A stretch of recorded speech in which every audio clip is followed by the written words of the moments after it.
Hello everyone! Welcome back sa aking channel. So, kamusta po ang lahat? At samahan niyo po ako. Ngayon ay 6:45 na. Susunduin ko lang si Bunso sa school nila. Lalakarin ko lang naman.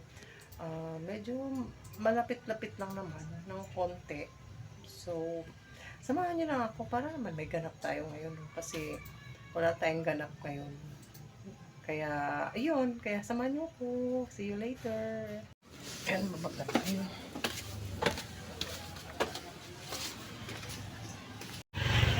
Ito pala yung daanan namin.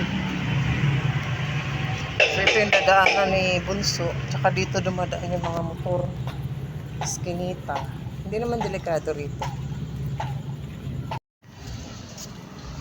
Yan, walking tayo. Ito yung kalsada natin. So, ayan. Lakad tayo. Dami nga lang sasakyan. Pag ganitong gabi. Dito kasi dumadaan yung mga papuntang EDSA. Dito sinasamo shortcut. Kaya ang daming sasakyan. Kaya lagi ko sinasabihan si Bunso, tumabi, mag-iingat sa pagtawid, sa paglakad. Kasi delikado nga rito. Ang daming sasakyan. Yan ang sasakyan. Hindi masyadong kita. Kaya ito. Diyan, ayan. Madilim-dilim kasi dyan, walang ilaw. Kaya kapag walang sasakyan, madilim talaga siya. Pero may kasabay siya mga classmate niya pag umuwian sila. Ayan, kita niya yung barikada. Yung ano na yan. Yung gate na yan. Yung blue.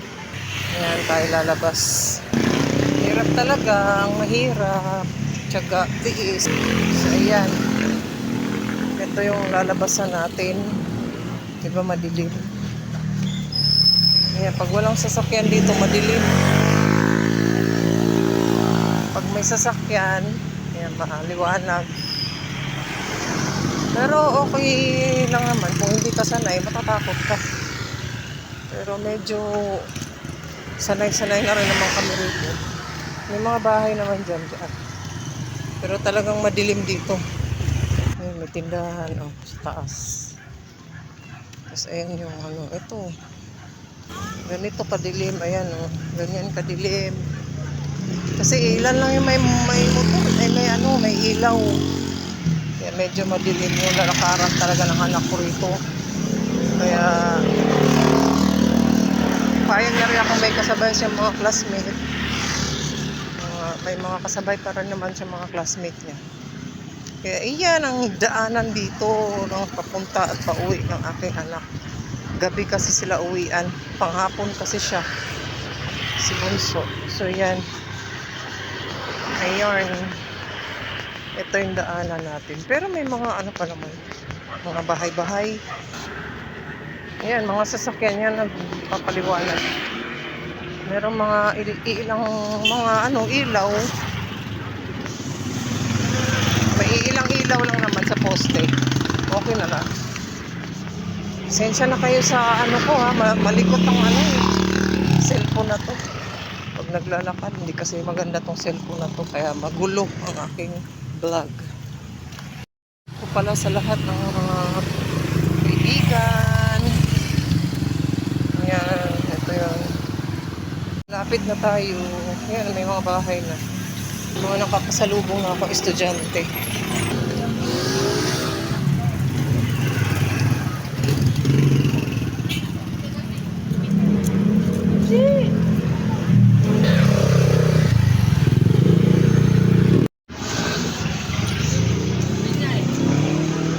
Makasalubong ko na si Bunso. Sabi ko kasi sa kanya, susunduin ko siya. Yung sinundo ko na lang, susunduin ko na lang. Yan na, nag-uwian na sila. Andito na yan.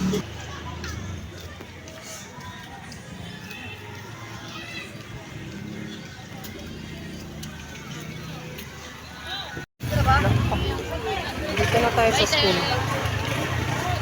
Wala pa sila. Hindi pa siya nakakalabas. Ang dami. Kasama ko na si Bunso. Bunso kong mahiyain. Yan, kasama ko na sila. Nasa likod sila. Pauwi na tayo ulit, no?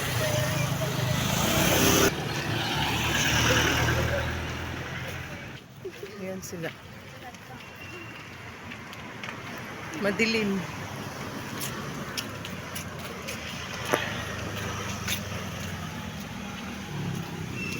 Di ba maliwanag pag merong mga sasakyan? Kasi merong ano, ayan, may poste. Ayan, isang poste rito. So yeah, thank you so much for watching everyone. Yun lang po ang ganap natin.